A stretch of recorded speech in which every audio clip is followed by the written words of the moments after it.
morat ćete da idete u zatvor, gospodine Vučeviću. Ja ću vam sada pokazati povratnu kartu leta Službeni avion vlade kojim je Vučević vozikao na more Boceru i popa Nešu i svog starijeg sina Mihaila. se 20. avgusta 2024. iz Soluna vratili u Beograd letom broj PNC 1A. Tužilaštvu će biti vrlo zanimljivi i putnici iz ovog mlaznjaka.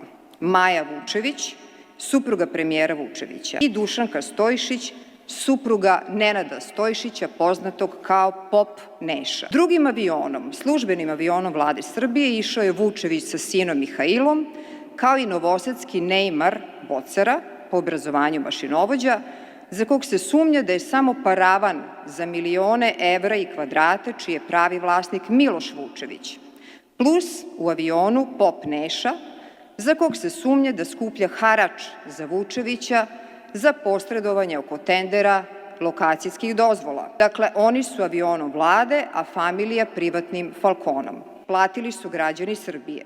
I tu je izvršio najmanje 3 krivična dela korupcije za više godina robije.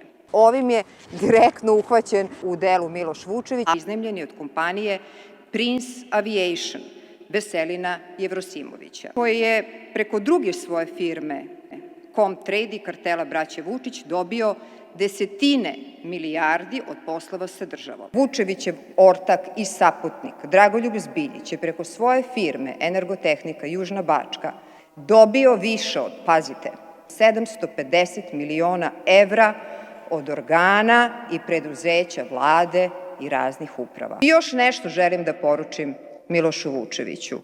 Možeš da me vređaš i dalje i da govoriš da mrzim Srbiju samo zato što hoću tebe da vidim iza rešetaka.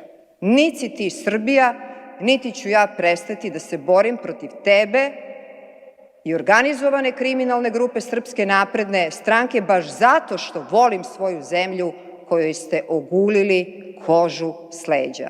I samo vaš put za zatvor je put pravde za Srbiju.